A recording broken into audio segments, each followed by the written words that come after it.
મિત્રો આપનું સ્વાગત છે ફર્નિશિંગ ગુજ્જુ પર। અત્યારે આપણે આવ્યા છીએ ઈવા સિન્થેટિક કંપનીના મેન્યુફેક્ચરિંગ યુનિટમાં, જે મોરબી સિટીની બાજુમાં આવેલ છે। મિત્રો આજે આપણે જોવાના છીએ ફેક્ટરીની અંદર રેક્ઝિન કઈ રીતના બને। આ ટાઈપનું રેક્ઝિન હોય છે જે તમે સોફાની અંદર જોયેલ હશે, સોફામાં યુઝ થાય, ચેરની અંદર પણ યુઝ થતું હોય છે। સાથે સાથે ઓટોમોબાઈલ ઇન્ડસ્ટ્રી એટલે કે કારની જે સીટ આવે છે, પ્લસ બાઇકની સીટ છે, રિક્ષાનું વુડ છે, ત્યાં યુઝ થતું હોય છે। મિત્રો ફોમ અને ફર્નિશિંગની અપડેટેડ માહિતી માટે તમે આપણી આ ચેનલને સબસ્ક્રાઇબ કરી શકો છો। ફેક્ટરીની અંદર જઈને મિત્રો આપણે જોઈએ કઈ રીતના રેક્ઝિન ફેક્ટરીની અંદર બને છે।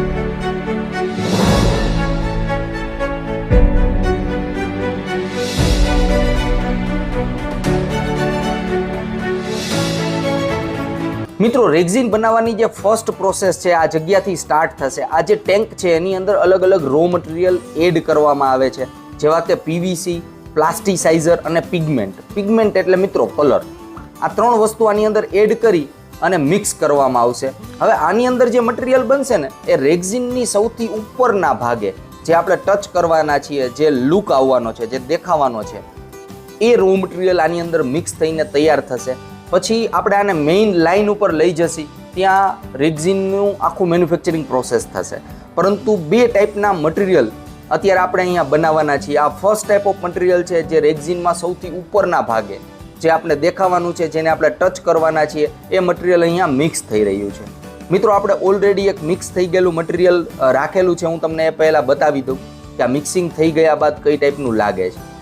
જુઓ મિત્રો, આ જે મટીરિયલ છે ને ઓલરેડી મિક્સ થઈ ગયેલું આપણે તૈયાર રાખેલું છે, રેડ કલરની અંદર છે, એટલે આપણે જે રેક્ઝિન બનાવશી એ પણ રેડ કલરનું બનવાનું છે। એમાં પણ ઘણી બધી વેરાયટીઝના રેક્ઝિન બનતા હોય છે। અત્યારે જે આપણે બનાવશી ઉપરનું જે લેયર છે એ રેડ કલરનું। હવે આ બીજી પ્રોસેસ છે રો મટીરિયલ બનાવવાની। મિત્રો આ જે ટેન્ક તમને દેખાય છે આની અંદર ફોમ કોટ આને કહેવાય। આ જે મટીરિયલ છે ને એને ફોમ કોટ કહેવામાં આવે। આમાં જે મટીરિયલ એડ કરવામાં આવે એ પીવીસી, પ્લાસ્ટિસાઇઝર અને ફોમ કોટ, આ ત્રણ વસ્તુ એડ કરી અને મિક્સ કરવામાં આવે। હવે આ છે ને મેઇન રેક્ઝિનને જાડાઈ આપવા એટલે કે થિકનેસ વધારવા માટે યુઝ થતું હોય છે। આ સેકન્ડ લેયર છે, એટલે કે સૌથી ઉપરનું જે આપણે લેયર જોયું એ હતું કલરવાળું લેયર કે જે આપણે ટચ કરી શકવાના છીએ। હવે કલરવાળા લેયરની નીચેનું જ આ લેયર છે, આના ફોમ કોટ કહીએ, જેને કારણે રેક્ઝિનની થિકનેસ તમને વધારે મળે। તો આ બે લેયર યુઝ કરવાના છીએ આપણે। આ મટીરિયલને પણ આપણે મેઇન લાઇન ઉપર લઈ જશી। જેવું આ મટીરિયલ રેડી થશે તો આપણે મેઇન લાઇન ઉપર લઈ જશી અને આનો પણ આપણે ઉપયોગ કરવાના છીએ રેક્ઝિન બનાવવા માટે। એટલે મિત્રો આ બે રો મટીરિયલ હતા જે મેઇન રો મટીરિયલ આપણે કહી શકીએ રેક્ઝિન બનાવવા માટેના। હવે મિત્રો આપણે જે મેઇન લાઇન છે મેન્યુફેક્ચરિંગ પ્રોસેસની ત્યાં આવ્યા છીએ। હવે આ જે પેપર તમને દેખાય છે આને છે ને રિલીઝ પેપર કહેવામાં આવે। રિલીઝ પેપર એટલે કે કાંઈ પણ વસ્તુ બનાવવાની હોય તો બીજ તો કંઈક રાખવો જ પડે, તો આ પેપર છે એની ઉપર આખું રેક્ઝિન બનાવવામાં આવશે। આ પેપર છે આ ટાઈપનો હોય છે, જુઓ એના આખા રોલ જ હોય છે, જે આની અંદર ઇન્સર્ટ કરી દે ત્યારબાદ આખી ઓટોમાઇઝ સિસ્ટમ જ હોય છે। આપણે પેપરને નજીકથી જોઈએ તો આ ટાઈપનો હોય છે, જુઓ આને રિલીઝ પેપર કહેવામાં આવે છે। તો આ જે પેપર છે એની ઉપર જ આખું રેક્ઝિન એટલે કે જે રો મટીરિયલ આપણે આગળ જોયા એ બધા આની ઉપર જ રિલીઝ કરવામાં આવશે અને ત્યારબાદ એટ ધ એન્ડ આખી પ્રોસેસ એન્ડ થશે ત્યારે આ જે રિલીઝ પેપર છે એ નીકળી જશે। તો આ રિલીઝ પેપરને 15 થી 20 વાર યુઝ કરી શકાય એટલે કે રીયુઝ પણ થઈ શકે, ત્યારબાદ આને સ્ક્રેપમાં જવા દે, પરંતુ 15 થી 20 વાર આનો યુઝ કરવામાં આવે છે। તો આ રીતના આખી સિસ્ટમથી રિલીઝ પેપર જુઓ મિત્રો જતો હોય છે મશીનની અંદર।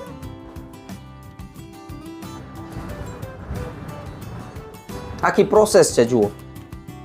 હવે રિલીઝ પેપર જ્યાં સૌથી પહેલાં શરૂઆત થાય છે એન્ટર થવાની, ત્યાં છે ને રિલીઝ પેપર ઉપર ઓલમોસ્ટ જો કોઈ પ્રિન્ટ આપવી હોય એટલે કે રેક્ઝિન ઉપર પ્રિન્ટ આપવી હોય તો આ જગ્યા છે જ્યાંથી રિલીઝ પેપર ઉપર પ્રિન્ટ આપવામાં આવે। અત્યારે આપણે સાદું રેક્ઝિન બનાવીએ છીએ વિધાઉટ પ્રિન્ટનું, પરંતુ જો પ્રિન્ટવાળું બનાવવું હોય તો આ જગ્યાથી રિલીઝ પેપર ઉપર પ્રિન્ટ આપવામાં આવે અને જે આગળનો ભાગ તમને દેખાશે એ છે ઓવન।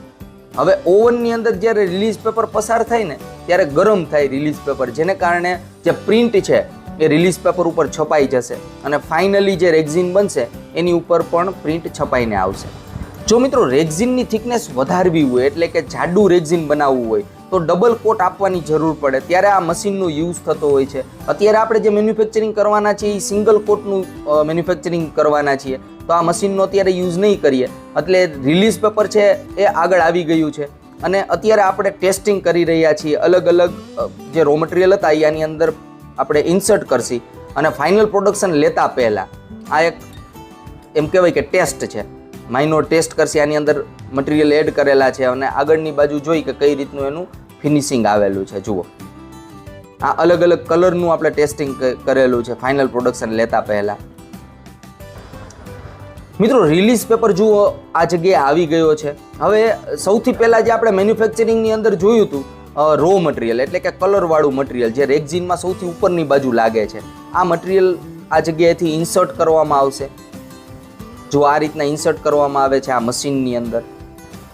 આ કલર જ હોય છે, જે કલર આપણે આગળ મિક્સિંગ આખું જોયું હતું. કલર છે, પ્લાસ્ટિસાઇઝર અને પીવીસી આ ત્રણેયનું મિક્સર છે જે આ જગ્યાએથી ઇન્સર્ટ કરવામાં આવે છે. હવે મિત્રો આપણે આગળ જઈને ચેક કરીએ કે મટીરિયલ કઈ રીતનું બનેલું છે. જો આ રિલીઝ પેપર ઉપર ફર્સ્ટ લેયર એટલે કે સૌથી ઉપરનું લેયર ચોટી ગયું છે. જો આ પ્રોપર તમને લુકની અંદર બહુ મસ્ત લાગે છે. રેડ કલરનું રેક્ઝિન બનવાનું છે. હવે આ જે મટીરિયલ છે ને મિત્રો એ આગળ ઓવનમાં જાય છે. ઓવનમાં જશે એટલે પ્રોપર જામી જશે. આપણે દેશી ભાષામાં કહીએ તો જામી જાય આખું જે રેક્ઝિનનું ઉપરનું મટીરિયલ હતું ને એ ઓવન દ્વારા. હવે આગળ તમે જુઓ તો આ જે પ્રોસેસ છે અહીંયા જો આ રેક્ઝિન બહાર નીકળી ગયું છે અને આપણે ટચ કરશી ને તો આઈડિયા આવશે કે આ સુકાઈ ગયેલું છે. જુઓ, હાથમાં ચોટતું નથી, સુકાઈ ગયું છે, ઓવનમાંથી બહાર નીકળ્યું છે. એટલે મિત્રો ફર્સ્ટ જે પ્રોસેસ હતી એ કમ્પ્લીટ થઈ ગઈ છે. હવે સેકન્ડ પ્રોસેસ આ જગ્યાએથી સ્ટાર્ટ થવાની છે.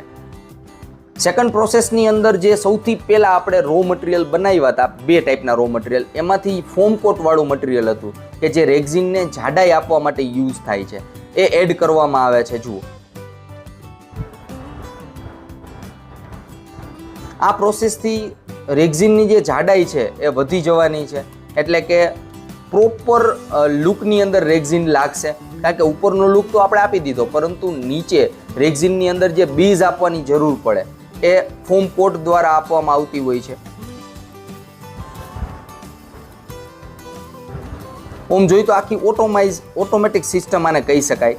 જો આ ફોમ કોટ લાગીને આગળ નીકળ્યું છે રેક્ઝિન. પ્રોપર રીતના પેસ્ટિંગ થતું હોય છે અલગ અલગ લેયર્સનું. હવે આ પણ મિત્રો આગળ ઓવનમાં જાય છે. ઓવનમાં જશે એટલે જે ફોમ કોટ હતો અને રેક્ઝિનના ઉપરનું જે કલરવાળું મટીરિયલ હતું આ બંને પ્રોપર રીતના ચોટી જશે, પ્રોપર પેસ્ટિંગ થઈ જશે ઓવન દ્વારા. આ તમે જોયું હશે કે બહુ મોટી પ્રોડક્શન લાઇન છે, ઘણું બધું મોટું ઓવન આપેલું છે અહીંયા. હવે જે મિત્રો પ્રોસેસ થાય છે આ જગ્યાએ, અહીંયા પણ ટેસ્ટિંગ કરવામાં આવે છે. જુઓ કે પ્રોપર ક્વોલિટી બનેલી છે કે નહીં એનું ટેસ્ટિંગ આ જગ્યાએથી કરવામાં આવે છે. જો હાથમાં ચોટતું નથી એટલે કે પ્રોપર પેસ્ટિંગ તો થઈ ગયું છે, પરંતુ આની થિકનેસ કેટલી બનેલી છે, ક્વોલિટી કેવી છે, આ બધું જે મેઝરમેન્ટ છે એ આ જગ્યાએ કરવામાં આવે છે. ત્યારબાદ રેક્ઝિનનો જે આખો આ રોલ છે એને આગળની પ્રોસેસમાં લઈ જવામાં આવે છે. મિત્રો રેક્ઝિનના બંને લેયર બનીને રેડી થઈ ગયા છે. હવે થર્ડ લેયર એટલે કે ફેબ્રિક. રેક્ઝિનમાં નીચેની બાજુ ફેબ્રિક લગાડવામાં આવે છે. જો આ રીતનું આ જે મટીરિયલ દેખાય છે ને આ એધેસિવ એટલે કે ગ્લુ છે, આને આપણે ગુંદર કહી શકીએ દેશી ભાષામાં. તો આ ગુંદર છે એ એડ કરવામાં આવે અને એની સાથે ફેબ્રિકને પેસ્ટિંગ કરવામાં આવશે એટલે આખું રેક્ઝિન બનીને રેડી થઈ જશે. મિત્રો આ લાસ્ટ પ્રોસિજર છે. જો આ ટાઈપનું આખી પ્રોસિજર થતી હોય છે. આ જગ્યાએ મિત્રો ફેબ્રિક છે એ પેસ્ટિંગ કરવામાં આવે છે. જો એધેસિવ છે એ સૌથી ઉપરના લેયરમાં લાગી ગયેલું છે અને ત્યારબાદ જો આ રીતના તમને રોલ દેખાશે, ઉપરની બાજુ રોલ ફિટ કરેલા છે ફેબ્રિકના, એ આ રીતના ફેબ્રિકના જે રોલ છે એ રિલીઝ થતા હોય છે અને પેસ્ટિંગ થતું હોય છે. આ ફાઇનલ પ્રોસિજર મિત્રો કહી શકાય.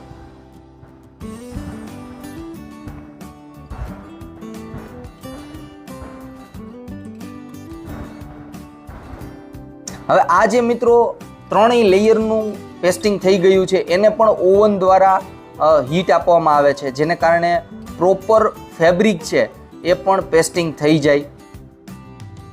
આની પ્રોડક્શન લાઇન મિત્રો જોઈને તો ઘણી બધી લાંબી પ્રોડક્શન લાઇન છે, એટલે જગ્યા વિશાળ જોઈ આ ટાઈપની ફેક્ટરી માટે. જુઓ મિત્રો, આ નીચેની બાજુ ફેન આપેલા છે, જેને કારણે ફાઇનલ જે ઓવનમાંથી મટીરિયલ નીકળે છે એ હીટવાળું હોય તો થોડુંક ઠંડુ થઈ જાય.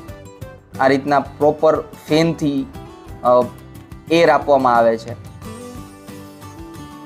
હવે મિત્રો, આ ફાઇનલ પ્રોસિજર છે. રેક્ઝિનની ઉપર મિત્રો કંઈ પણ ડિઝાઇન આપવી હોય, તમે જોયું હશે કે સાવ સ્મૂથ એટલે કે પ્લેન રેક્ઝિન હોય છે. બીજા જે રેક્ઝિન હોય એની ઉપર કરકરિયા જેવી ડિઝાઇન પણ ઘણીવાર બનેલી હોય છે. તો જે ડિઝાઇન આપવાની પ્રોસેસ છે એ આ જગ્યાએ આ મશીન ઉપર થાય છે. પેપર ફાઇનલ જે પેપર હતો રિલીઝ પેપર એ પણ નીકળી જશે આ જગ્યાએથી, અને રેક્ઝિન છે એની ઉપર ડિઝાઇન આપવી હોય તો ડિઝાઇન આપી શકાશે. અને ફાઇનલ રેક્ઝિન મિત્રો બનીને રેડી થઈ ગયું છે જુઓ.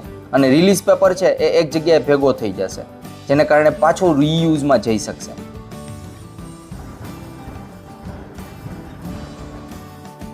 રેડ કલરનું રેક્ઝિન છે, લુકમાં પણ પ્રીમિયમ લાગે છે. જુઓ, રેક્ઝિનની ઉપર જો તમે જોઈ શકતા હોય તો રેક્ઝિનની ઉપર માઇનોર ડિઝાઇન બની રહી છે, જેને કારણે આનો જે લુક છે એ લેધર ટાઈપનો લાગે. લેધર ટાઈપનો લુક લાગતો હોય છે આ ટાઈપના રેક્ઝિનનો, જો એની ઉપર આ ટાઈપની ડિઝાઇન કરવામાં આવે ને ત્યારે. સાઈડના જે હિસ્સા છે મિત્રો એ તમે જો લાસ્ટની બાજુ તમને દેખાતું હશે, બંને બાજુના જે વધારાના હિસ્સા છે ને એ કટ થઈ અને બહાર નીકળી જશે. અને જો રેક્ઝિનની પાછળની બાજુ જે તમને દેખાય છે ફેબ્રિક, ત્યાં જુઓ તમને બ્રાન્ડનું આખું એક સિમ્બોલ એટલે કે બ્રાન્ડના લોગો લાગેલા છે. તો આ મશીન છે સ્પેશિયલી રેક્ઝિનની પાછળની બાજુ બ્રાન્ડના લોગો મારવા માટેનું. જો લોગો લગાવવા હોય કોઈ પણ બ્રાન્ડના તો પાછળની બાજુ આ મશીન ઉપર એનું પ્રિન્ટ કરી શકાય. અને એટ ધ એન્ડ મિત્રો ફાઇનલ બનીને રેડી થઈ ગયું છે રેક્ઝિન. આ રીતના રોલની અંદર વીંટાતું જાય છે. મિત્રો, રેક્ઝિન બનીને ઓલમોસ્ટ રેડી થઈ ગયું છે. રોલની અંદર પેક થતું હોય છે, રોલ ફોર્મની અંદર વીંટાતું હોય છે. હવે આ જે રેડી રેક્ઝિન છે એને મિત્રો પેકેજિંગ ડિપાર્ટમેન્ટની અંદર લઈ જવામાં આવશે. ત્યાં આનું ઇન્સ્પેક્શન પણ કરવામાં આવશે, ક્વોલિટી ચેક કરવામાં આવશે. મિત્રો, રેક્ઝિનની ઉપર અલગ અલગ ટાઈપના ફિનિશિંગ, મેટ ફિનિશિંગ આપવું હોય એના માટેના મશીન્સ અથવા કોઈ ડિઝાઇન બનાવવી હોય એના માટેના મશીન્સ પણ ઈવા સિન્થેટિકની અંદર અવેલેબલ હોય છે. તો આ બધા અલગ અલગ રોલ રાખેલા છે અલગ અલગ ફિનિશિંગ માટેના. મિત્રો, આ જે ડિપાર્ટમેન્ટ છે એ ક્વોલિટી ચેક ડિપાર્ટમેન્ટ છે પ્લસ રેક્ઝિન કટિંગ ડિપાર્ટમેન્ટ છે. ક્વોલિટી ચેક એટલે કે રેક્ઝિનની થિકનેસ કેટલી જોતી હતી અને કેટલી થિકનેસ આવેલી છે, રેક્ઝિનની ક્વોલિટી અહીંયા ચેક કરવામાં આવે છે. પ્લસ આના જે પેકેજિંગના જે રોલ હોય છે 50 મીટરના હોય છે, 80 મીટરના હોય છે, તો એ પ્રમાણેની સાઇઝના રોલ અહીંયા કટ કરવામાં આવે છે આ મશીન ઉપર.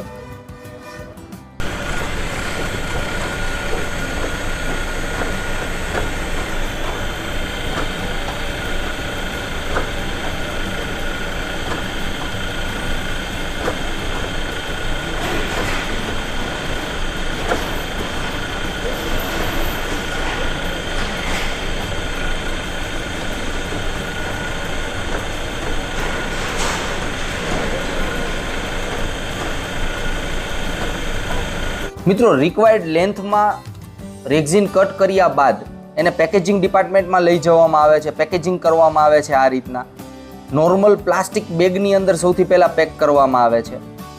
પ્લાસ્ટિક બેગની અંદર પેક કર્યા બાદ એની ઉપર બીજું પણ પેકેજિંગ કરવામાં આવે છે. બીજી બેગનું પણ પેકેજિંગ થતું હોય છે, ડબલ પેકેજિંગ હોય છે. આપણે જોઈએ પ્રેક્ટિકલી કઈ ટાઈપની બેગ હોય છે. કંતાન જેને આપણે કહી શકાય, કંતાનનું જે મટીરિયલ આવતું હોય એની અંદર ડબલ પેક કરવામાં આવે છે.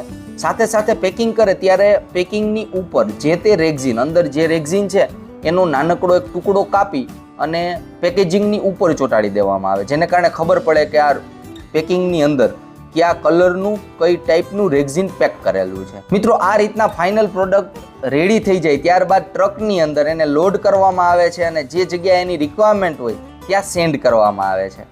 મિત્રો, આ ફેક્ટરીની અંદર અલગ અલગ ટાઈપના રેક્ઝિન્સ બને છે.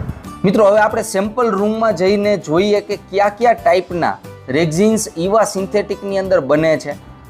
મિત્રો, હવે આપણે અલગ અલગ ટાઈપ્સના રેક્ઝિન જોઈએ. આ જે રેક્ઝિન છે એ સોફા અને ઓટોમોબાઈલની અંદર યુઝ થતા હોય છે. આ ટાઈપનું રેક્ઝિન છે ઓલમોસ્ટ તમે રિક્ષાના વુડની અંદર જોયેલું હશે, ત્યાં થોડુંક પાતળું રેક્ઝિન યુઝ થતું હોય છે.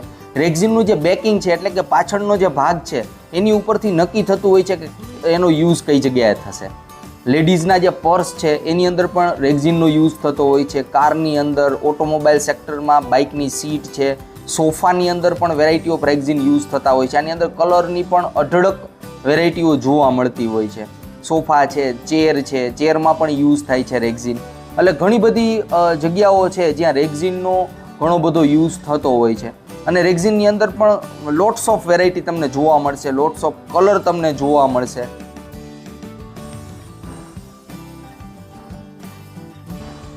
આ અમુક ફાઇલો છે જે રેક્ઝિનના અલગ અલગ કલરને ડિસ્પ્લે કરે છે. આમાં ઘણી બધી ફાઇલો આવતી હોય છે. રેક્ઝિનની ડિસ્પ્લે ફાઇલ જેને કહી શકીએ, કે જે ફાઇલ જોઈને લોકો સિલેક્ટ કરતા હોય છે કે કઈ ટાઈપનું રેક્ઝિન પોતાને યુઝ કરવું છે. કલરની વેરાયટી પણ ઘણી બધી જોવા મળે છે. મેટ ફિનિશ જોવા મળે છે, શાઇનિંગવાળું રેક્ઝિન પણ તમને માર્કેટમાં જોવા મળશે, પાતળા રેક્ઝિન પણ જોવા મળતા હોય છે થિકનેસ વાઇઝ જોઈએ તો. મિત્રો, હું ઈવા સિન્થેટિકનો નંબર વિડીયોના ઇન્ફોર્મેશનની અંદર આપી દઉં છું. જો તમારે કાંઈ કન્ફ્યુઝન હોય રેક્ઝિન રિલેટેડ અથવા તમે મંગાવવા માગતા હોય તો પણ તમે ડાયરેક્ટલી ઈવા સિન્થેટિકના હેલ્પલાઇન નંબરમાં કોલ કરી અને તમે ડાયરેક્ટલી વાત પણ કરી શકશો.